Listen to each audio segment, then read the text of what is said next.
नमस्कार दोस्तों, आपके साथ हूँ रहमान सैफी और आज पहुँच चुका हूँ राजकुमार धिगान साहब के पास।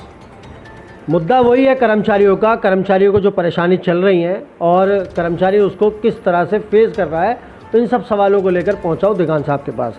साथ साथ बात करूँगा, आज धिगान साहब को महासचिव का जो है पद मिला है कोर कमेटी में, और कोर कमेटी अब कर्मचारियों के लिए किस तरह के कदम उठाने वाली है या क्या मुद्दे हैं, वो सब बात करता चलूँगा। धिगान साहब, पहले तो एक सवाल लूँगा क्योंकि मुद्दा बहुत ताज़ा है और कर्मचारी उससे कहीं ना कहीं प्रभावित हो रहा है। 3 महीने की कर्मचारियों की तनख्वाह थी, एक तनख्वाह उनको दे दी। क्या कर्मचारी को निगम प्रशासन कभी अपना हिस्सा नहीं मानेगा, हमेशा उनको इसी नज़र से देखेगा? सैफी साहब, मैं आपके चैनल का धन्यवाद करता हूं और इसलिए भी धन्यवाद करता हूं कि जब जब सफाई कर्मचारियों के हितों की बात आती है, निगम कर्मचारियों के हितों की बात आती है, तो आप बड़े तत्पर, बड़ी अच्छी तैयारी से मुकम्मल सवाल करते हैं और उन मुकम्मल सवालों का हम नेताओं को जवाब देना पड़ता है। तो सबसे पहले आपका जो जवाब है कर्मचारियों के वेतन को लेकर है, तो मैं आपको बताना चाहता हूँ, देखिए, निगम ने कभी भी सफाई कर्मचारियों को अपना हिस्सा नहीं माना। मैनेजमेंट ने हमेशा से निगम कर्मचारियों के साथ सौतेला व्यवहार किया, जिसको चलते, जैसे कि आप जानते हैं कि 15 वर्षों से निगम में भारतीय जनता पार्टी की सरकार है और कहीं ना कहीं जब भारतीय जनता पार्टी को लगा कि कर्मचारी परेशान है, हताश है, वेतन के लिए परेशान है और इससे पार्टी की जो छवि है वो भी धूमिल हो रही थी, वो भी धुंधली हो रही थी। तो सबसे पहले मैं धन्यवाद करता हूँ केंद्र सरकार का कि कम से कम कर्मचारियों को उन्होंने अपने अधीन स्वीकार किया। और मैं समझता हूँ जैसे कि अब कर्मचारियों को तनख्वाह की किल्लत है, अब केंद्र द्वारा जो एक विशेष पैकेज का मामला चल रहा है उसमें निगम कर्मचारियों को वेतन की किल्लत नहीं होगी।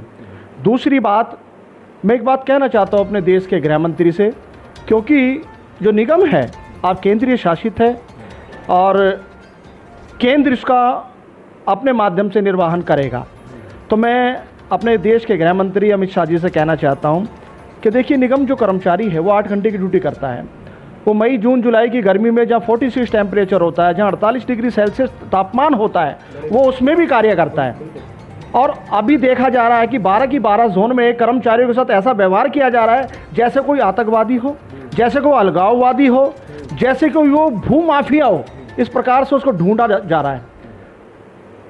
ये किस तरह का रवैया है? कुछ वार्डों में कर्मचारियों के खिलाफ सो कॉल्ड नोटिस भी जारी किए गए।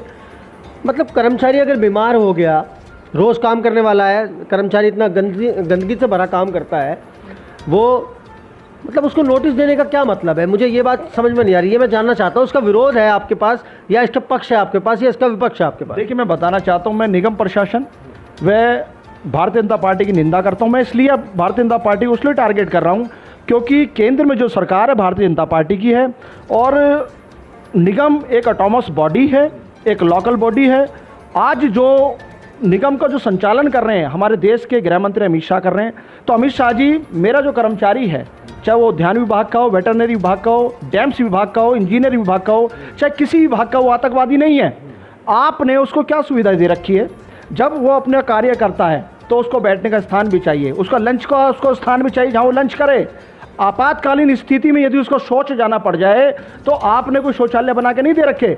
जब कर्मचारी किसी भी स्थिति में होगा और अपने ड्यूटी, अपना कार्य करने के पश्चात यदि उसको लंच की आवश्यकता पड़ेगी, वो लंच भी करेगा, वो शौच भी जाएगा और कहीं बैठकर वो 2 घड़ी आराम भी करेगा। जब कर्मचारियों का आपने शेल्टर बना के नहीं दिए, मैं पूछना चाहता हूँ 12 के 12 जोनों में कितने शेल्टर हाउस आपने बना के दिए? तो कहते हैं हमने बहुत सारा फंड दिया। ये गलत है, बेबुनियाद है। अभी तक भी मेरे 30 साल के कैरियर में मैंने एक भी शेल्टर हाउस नहीं देखा जहां कर्मचारी बैठकर आराम कर सके, लंच कर सके। आपातकालीन स्थिति में देखिए, वाल्मीकि समाज की बहन बेटी महिलाएं। धिगान साहब, 30 साल के इस कैरियर पर एक बहुत बड़ा सवाल आपने खड़ा कर दिया है।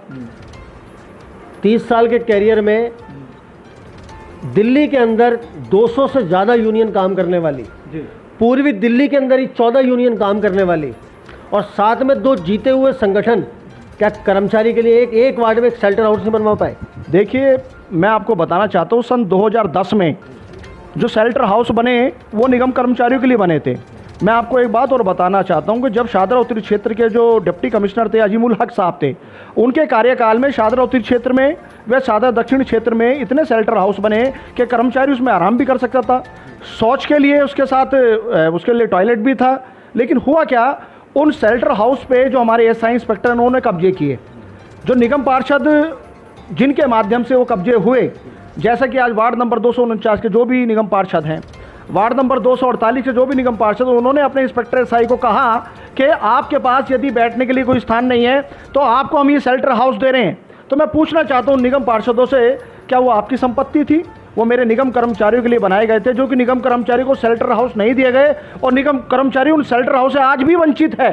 और हो क्या रहा है कि 12 की 12 जोन में जब कर्मचारी अपनी ड्यूटी पर नहीं मिलता तो डिप्टी कमिश्नर द्वारा, असिस्टेंट कमिश्नर द्वारा कर्मचारी को ड्यूटी पर ना देखे जाने पर उसको शोकॉस नोटिस दिया जा रहा है, उसको सस्पेंड किया जा रहा है, उसको मीमू इश्यू किया जा रहा है। तो मैं पूछना चाहता हूँ निगम प्रशासन से और अपने दिल्ली के कमिश्नर महोदय ज्ञानेश भारती जी, आप दिल्ली के अजीमो शान शख्सियत हैं और आप एक सीनियर आईएएस हैं, जब आप इस प्रकार से कर्मचारियों के साथ व्यवहार करेंगे, आप ऐसा रवैया, इस ढर्रे को अपनाएंगे, तो हम आपके सदस्य, आपके परिवार के लोग नहीं हैं? दिगान साहब, एक सवाल और भी है यहाँ पर, इसी बात से जुड़ा हुआ।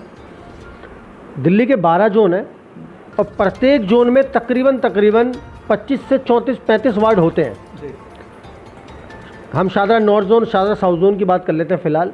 शादरा नॉर्थ जोन में भी 32-33 वार्ड है। इस कर्मचारियों को यहाँ से हटाया, वहाँ ट्रांसफ़र कर दिया दूसरे वार्ड में, 32 से हटाया, 34 में कर दिया, 35 में कर दिया। लेकिन निगम एक होने से ये जो आशंका कर्मचारियों के बीच पैदा हो गई है, ये शंका जो पैदा हो गई है कि इनको शादरा नॉर्थ जोन से हटाकर लाजपत नगर जोन भेजने की बात की गई, तो कौन इनके हक की लड़ाई लड़ेगा फिर? देखिए साहब, कैसे लड़ी जाएगी? सैफी साहब, मेरी जानकारी में इस प्रकार के केस नहीं है कि किसी का तबादला, आशंका हो रही है निगम एक होने से। देखिए, मैं आपको बताना चाहता हूँ कि दिल्ली में जो कार कमेटी है वो 15 वर्ष से निगम कर्मचारियों के लिए, हितों के लिए काम कर रही है। ये ज़रूरी नहीं है कि हम डैम्स के कर्मचारियों के लिए काम कर रहे हैं। जितने भी विभाग हैं निगम के, हम सभी विभागों के लिए कार्य कर रहे हैं। और यदि आपकी जानकारी में कोई ऐसा केस है कि जिसको अननेसेसरी शादरा नॉर्थ से तबादला करके नजफगढ़ जोन भेज दिया गया है, या नरेला भेज दिया गया है, या रोहिणी भेज दिया गया है, तो आप बताएं। ये रूल है, ये डीओपीटी की गाइडलाइन में है कि कर्मचारी अपने रेजिडेंस से ज़्यादा दूर कार्य नहीं कर सकता, क्योंकि जैसे कि आप जानते हैं यातायात के साधनों की भी आवश्यकता पड़ती है। यदि कर्मचारी अपनी ड्यूटी पर लेट पहुंचेगा तो उसकी एब्सेंट होगी। और आपकी जानकारी में यदि कोई ऐसे केस हैं और उनको किसी एक तरह से जेलसी के कारण, एक आपसी रंजिश के कारण यदि उनके तबादले कर दिए गए कर्मचारियों के, तो हम उनको वापस लाने का काम करेंगे, आपसे वायदा करते हैं। एक बहुत बड़ा कुटाराघात कर्मचारियों पे मैं देख रहा हूँ सालों से हो रहा है और अभी तक शायद उसके लिए लड़ाई नहीं लड़ी जा रही और सवाल नहीं उठाया जा रहा है। ईपीएफ, एक सैलरी आई है कर्मचारी का, ईपीएफ कट गया, और जितना भी कटता है, आज तक कोई नेता, कोई कार्यकर्ता किसी यूनियन का निगम प्रशासन से इस बात का सवाल नहीं कर रहा आखिर वो कर्मचारी का जो ईपीएफ है वो कहाँ जमा होता है, कहाँ जाता है, कैसे उसको मिलेगा, इस पर क्या रोशनी डालेंगे? शैफी साहब, बड़ा अच्छा सवाल किया है। ईपीएफ एक वाकई बड़ा एक मुद्दा है पूरे दिल्ली में। ईपीएफ यानी एम्प्लॉय प्रोविडेंट फंड, हमारा अपना पैसा। जब ये 2010 में 2012 में इसकी कटौती की गई थी तो सबसे पहले शहरी सदर पहाड़गंज जोन में इसकी कटौती की गई, 12 से 1400 रुपये इसके काटे गए। लेकिन उस दौरान हमारी कमिश्नर साहब से एक मीटिंग हुई सन 2010 में। हमने कहा साहब ये बताइए ईपीएफ है क्या? तो कमिश्नर साहब ने कहा ये ईपीएफ वो पैसा है, एक तरह का आपका रिलीफ फंड है। ये यदि आप इसमें 1200 जमा करते हैं तो 1200 ही निगम इसमें जमा करके 2400 रुपये जमा करके आपके खाते में पहुँचेंगे। और देखा क्या, खाते में से तो कटते जा रहे हैं। देखा क्या जा रहा है कि अब जब हम असिस्टेंट कमिश्नर से, जो डीडीओ हैं, जब ईपीएफ के बारे में बात करते हैं तो वो कहते हैं कि जी देखो इसमें इथिंग मिसिंग है, इसका पैन नंबर लेके आओ। यदि आज कर्मचारी अपना पैसा निकालना चाहे तो एज प्रजेंट यदि कर्मचारी का 30,000 रुपये जमा है तो वो 30,000 रुपये नहीं निकाल सकता। जब निगम उसकी तनख्वाह के पैसों में से वो पैसा काटता है ईपीएफ का, तब पैन कार्ड की जरूरत नहीं पड़ती है, उसके कोई और डॉक्यूमेंट की जरूरत नहीं पड़ती। देखिए, ये बहुत बड़ा कुटाराघात निगम कर्मचारियों के साथ हो रहा है। लेकिन मैं आपसे एक वायदा करता हूँ, आश्वासन देता हूँ आपको, इस प्रकार के जो भी करप्शन है आप हमारे सामने लाएं।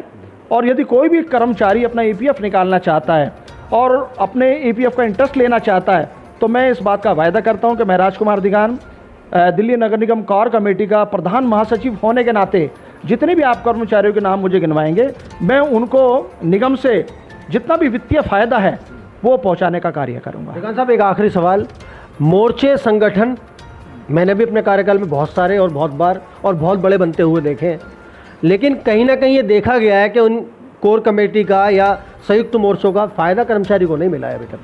क्या कहेंगे, ये मेरा आखिरी सवाल। देखिए, आपने सही कहा कि मोर्चे बनते आए, बिगड़ते आए, टूटते आए, लेकिन दिल्ली नगर निगम समस्त यूनियन कोर कमेटी 15 वर्ष से पूरा कर देता हूँ सवाल।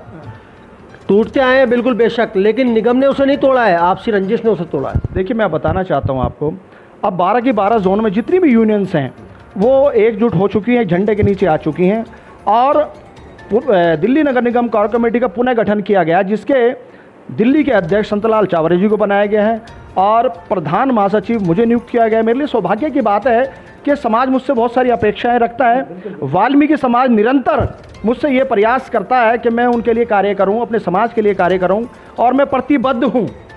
मैं शपथ लेके इस बात को कहता हूं, शपथ पूर्वक कहता हूं कि दिल्ली नगर निगम कोर कमेटी वाल्मीकि समाज के लिए, दिल्ली के निगम कर्मचारियों के लिए दृढ़ संकल्प लेती है कि हम सच्चाई से काम करेंगे, निस्वार्थ काम करेंगे और यदि कोई भी कर्मचारी किसी प्रकार की कोर कमेटी की शिकायत करता है तो मैं समझता हूं उसकी जिम्मेदारी मैं लेने के लिए तैयार हूं। लेकिन कर्मचारी को भी ये सोचना पड़ेगा कि जब कोर कमेटी आपके लिए कार्य कर रही है और आपके हक अधिकार के लिए आज सरकार से लड़ने के लिए तैयार है, आज जो हमारी लड़ाई है दिल्ली के मुख्यमंत्री से नहीं है, आज हमारी जो लड़ाई है देश के राजा नरेंद्र मोदी साहब से है, देश के दूसरे राजा अमित शाह से है, सीधी सीधी लड़ाई केंद्र सरकार से है। तो मैं समझता हूँ लड़ाई बड़ी है, युद्ध बड़ा है, विगुल भी बड़ा बजाना पड़ेगा।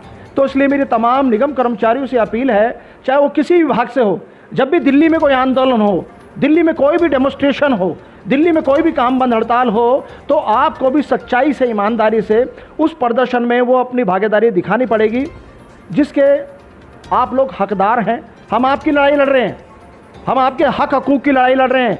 मैं तो इस बात के लिए कहता हूं सैफी साहब, जो कर्मचारी 25-30 साल से आज तक पक्का नहीं हुआ, कोर कमेटी उसको पक्का कराने का काम करेगी। मैं वचनबद्ध हूं, मैं प्रतिबद्ध हूं इस बात के लिए।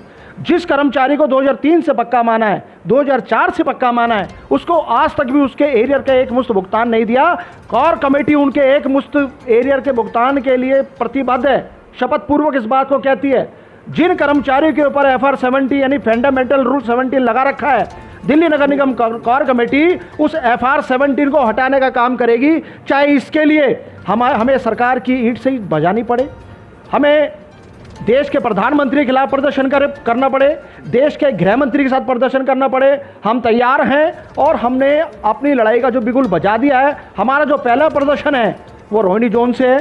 3 जून को हम रोहिणी जोन में प्रदर्शन करेंगे, 14 जून को हम नरेला जोन में प्रदर्शन करेंगे। इसी प्रकार से जैसे भारी दिल्ली में हम प्रदर्शन कर रहे हैं, उसी प्रकार से 12 के 12 जोनों में प्रदर्शन करेंगे और उसके बाद सिविक सेंटर गेट नंबर 5 पर अपने दिल्ली के कमिश्नर ज्ञानेश भारती के खिलाफ प्रदर्शन करेंगे, अपने दिल्ली के स्पेशल ऑफिसर अश्विनी कुमार के खिलाफ प्रदर्शन करेंगे। लेकिन ये जब है जब सरकार या मैनेजमेंट हमारी बात नहीं मानता।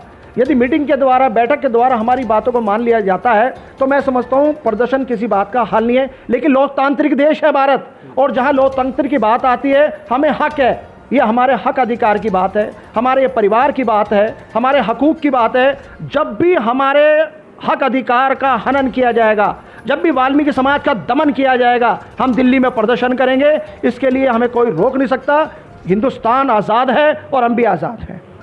दोस्तों, आपने सुना राजकुमार धिगान साहब ने बताया कि कोर कमेटी किस तरह से और क्या क्या कार्य अब कर्मचारियों के लिए करने वाली है। दोस्तों, मिलते हैं आपसे अगली खबर में। इसी के साथ जय हिंद, जय भारत, जय संविधान।